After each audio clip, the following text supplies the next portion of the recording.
Waalaikumsalam. Ayo masuk. Ayo. Silakan duduk.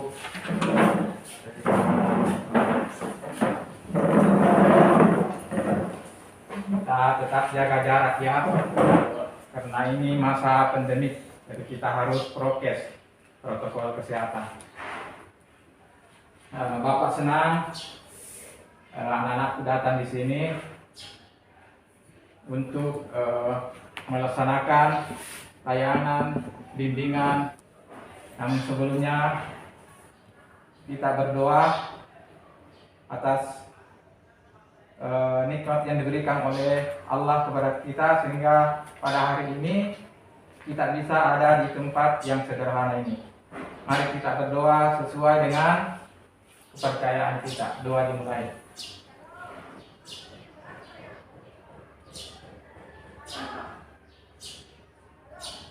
Selesai.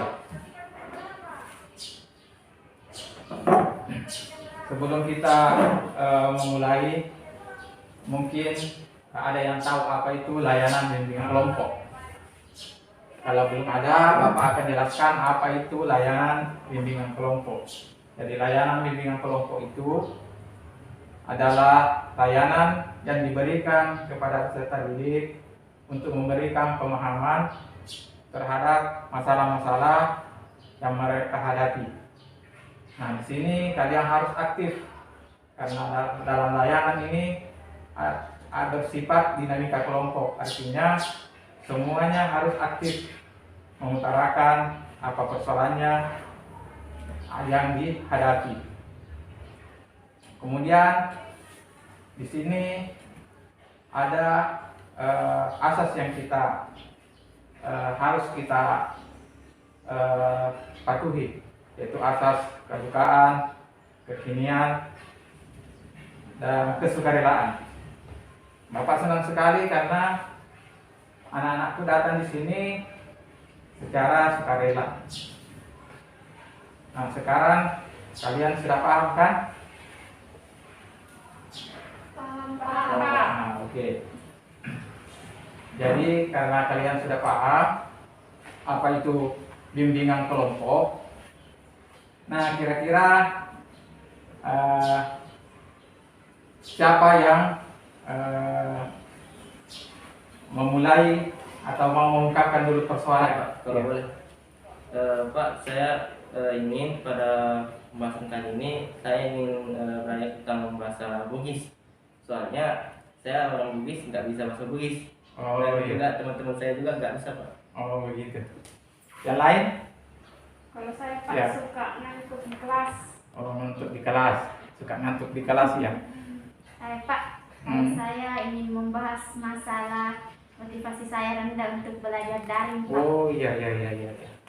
Rendah motivasi belajar daringnya ya? Iya, Pak. Kalau kita nak? Kalau saya Pak sama yang saya ingin membahas sama seperti yang akan dibahas oleh teman saya, yaitu rendahnya motivasi belajar daring karena pengaruh corona, Pak. Oh iya betul sekali, karena pengaruh corona ini banyak sekali muncul problem-problem juga dalam proses pembelajaran daring. Salah satunya itu adalah motivasi belajar daring rendah. Kalau kita nak? Kalau saya Pak, masalah pacaran. Waduh, masalah pacaran. Ya, tampaknya anak-anakku mengungkapkan semua masalah-masalah yang anakku hadapi. Namun dari sekian tadi masalah, kayaknya yang mengusulkan ada dua yang mengusulkan tentang motivasi belajar daring rendah. Kayaknya ini mungkin penting untuk dibahas. Apakah kalian ini setuju untuk kita bahas ini? Setuju, Pak. Baiklah, karena kayaknya motivasi belajar ini, tentang motivasi belajar daring ini memang sangat berpengaruh. Karena kalau ini rendah, ini bisa membuat prestasi belajar anak-anakku bisa menurun. Akhirnya bisa anak-anakku tinggal kelas atau nanti akan terpuruk. Nah, dalam hal ini maka Bapak akan membawakan materi tentang motivasi belajar.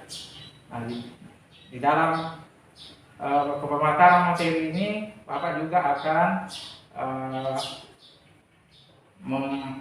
memutarkan juga video yang berhubungan juga dengan motivasi belajar. Jadi saya harapkan anak-anakku memperhatikannya, dan ingat kita mungkin akan bersama di sini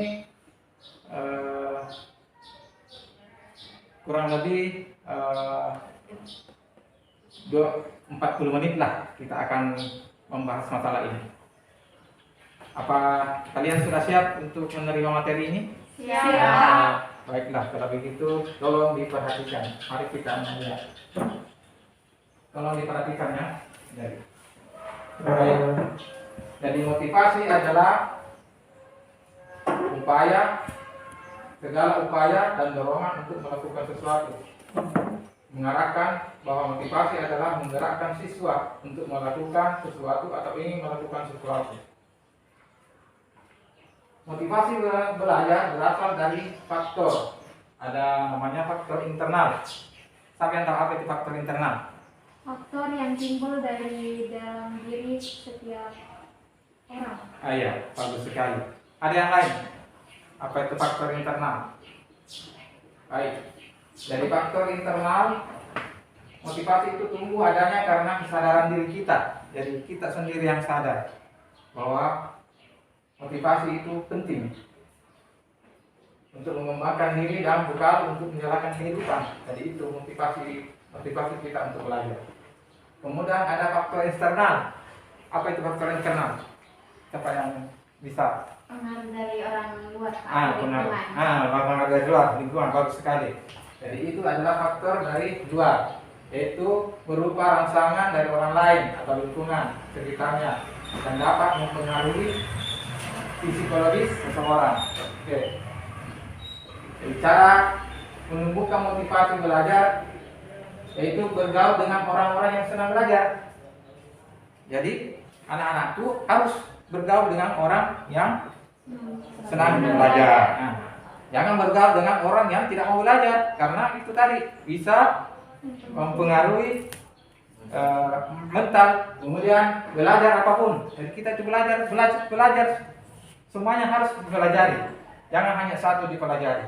Karena kalau kita belajar, maka kita akan memperoleh banyak pemahaman. Misalnya keterampilan seperti olahraga, komputer, belajar menghitung, belajar menulis, membaca, dan sebagainya. Kemudian bergaul dengan orang-orang optimis. Tahu apa itu orang optimis? Selalu optimis atau realistis, selalu berpikiran positif. Selalu berpikiran positif. Jadi harus juga berteman dengan orang-orang yang punya pemikiran yang mau maju. Supaya kita ini termotivasi untuk berkembang juga. Sekarang kita lanjut dengan pemutaran video ya. Motivasi yang mendasari semua tindakan kita, ya, semua perilaku kita, mulai dari tindakan yang simpel, kayak misalnya menggerakkan tangan doang, makan dan minum, sampai ke perilaku kompleks, kayak misalnya belajar atau bekerja. Terus jenis motivasinya apa aja sih? Nah, motivasi yang pertama adalah kita melakukan sesuatu untuk menghindari penderitaan. Sedangkan jenis motivasi yang kedua adalah kita melakukan sesuatu untuk mendapatkan kebahagiaan. Kita tuh melakukan sesuatu cuma karena dua alasan tersebut, berdasarkan teori tersebut. Nah, contoh hal yang dilakukan untuk menghindari penderitaan bagi gue adalah misalnya nih buang air besar, buang sampah, beli telur ke warung, ya ini harusnya takut sih. Terus minum obat, melakukan jemuran, antar jemput adik dan lain sebagainya. Nah, di sisi lain, contoh hal yang dilakukan untuk mendapatkan kebahagiaan bagi gue adalah main blota, traveling, hunting foto, kencan, main gitar, log, dan lain sebagainya. Dan setiap orang pastinya punya kotak-kotak tersendiri untuk menempatkan motivasi tindakannya. Ada banyak hal yang masuk ke kategori menghindari penderitaan bagi sebagian orang, tapi oleh sebagian orang lain dianggap sebagai tindakan untuk mendapatkan kebahagiaan. Nah, contohnya adalah belajar. Ada orang yang belajar untuk menghindari penderitaan, dan ada juga orang yang belajar untuk mendapatkan kebahagiaan. Ada orang yang belajar karena rasa ingin tahu tentang dunia. Ada juga orang yang belajar karena passion akan suatu ilmu tersebut. Dan ada juga yang belajar karena ingin having fun, ya karena menurut mereka belajar itu menyenangkan. Tapi ada juga yang belajar karena terpaksa, karena disuruh orang tua, karena obsesi akan yang tertentu, atau karena membutuhkan pengakuan orang lain. Tapi yang lo harus tahu adalah ada rumus tentang motivasi yang berlaku untuk semua orang. Tindakan yang dilakukan atas motivasi untuk mendapatkan kebahagiaan itu selalu masih kepuasan yang lebih dibandingkan tindakan yang dilakukan atas motivasi menghindari penderitaan. Kalau lo gak semangat belajar, mungkin buat lo belajar adalah menghindari penderitaan. Lo sendiri yang dengan sadar mendapatkan belajar dalam malam itu dan memandang belajar adalah sesuatu yang melelahkan, membosankan dan harus diselesaikan. Itulah kenapa lo gak bahagia melakukannya. Karena mungkin aja lo belajar untuk menghindari penderitaan, bukan untuk mendapatkan kebahagiaan. Ini juga lah yang membedakan motivasi menghindari penderitaan dan mendapatkan kebahagiaan. Kalau lo belajar untuk menghindari penderitaan, ya lo menganggap bahwa lo harus belajar. Sedangkan kalau lo belajar untuk mendapatkan kebahagiaan, ya lo belajar karena lo mau belajar, gitu, bukan karena harus. Dan perbedaan simpel ini Sekarang kita sudah menonton video, kemudian Bapak juga sudah memaparkan materi tentang motivasi belajar. Nah, sekarang saya membagikan dulu LKPD.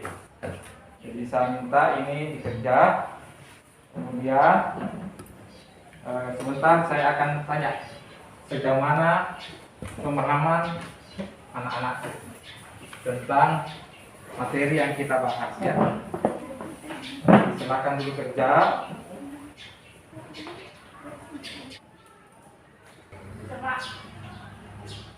Baik, kalau sudah, coba siapa yang bisa mulai menjawab? Saya Pak, Oke, silakan. pertanyaan yang nomor 1 yang mengenai faktor-faktor yang mempengaruhi motivasi. Ya, bagus sekali. Kemudian, Masalah cara menumbuhkan dan meningkatkan motivasi belajar. ya, Cara menumbuhkan atau meningkatkan motivasi belajar itu yang pertama, bergaul dengan orang-orang yang gemar belajar. bagus Yang sekali. kedua, bergaul dengan orang-orang yang optimis Ya, dan memberikan dampak-dampak positif. bagus sekali. Yang lain lagi, coba. Ya, sama-sama semuanya ya. Ya, berarti sudah paham semua ya. Ya, Pak. Baiklah, karena kalian di sini sudah aktif dan memahami materi yang Bapak sajikan. Untuk itu mari kita dulu rileks sebentar dengan cara bermain gaya semut ya. Nah, jadi kalau saya bilang gajah besar, lingkarannya kecil. Kalau saya bilang semut kecil, lingkarannya besar. Oke, kita mulai.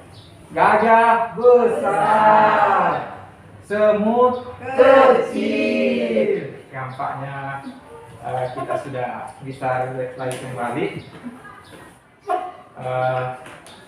Kira-kira apa kesimpulan yang kita bisa ambil dari materi atau kegiatan bimbingan kelompok ini?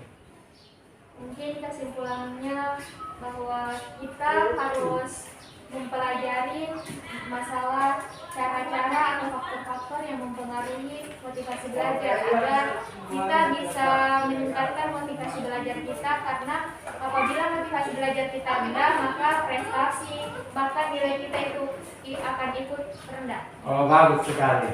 Apa kesan-kesan yang kita utarakan? Yang jelas Pak, khusus pada hari ini saya sangat merasa lega dan saya juga punya harapan dan semangat untuk belajar lebih baik lagi Pak. Oh iya, bagus sekali. Jadi kesan-kesannya mungkin hampir sama semua ya. Ya, Merasa senang, ada pemahaman yang diterima tentang bagaimana itu motivasi. Nah, mungkin di kesempatan lain lagi kita akan membahas topik-topik yang lain lagi ya. karena anak-anakku ini pada nanti ada lagi jam pelajaran yang selanjutnya. Jadi saya kira pertemuan hari ini cukup sampai di sini, kita akhiri, dan saya mengucapkan banyak terima kasih atas keaktifannya mengikuti layanan bimbingan kelompok ini. Saya kira cukup. Sekian, terima kasih. Assalamualaikum warahmatullahi wabarakatuh. Waalaikumsalam warahmatullahi wabarakatuh.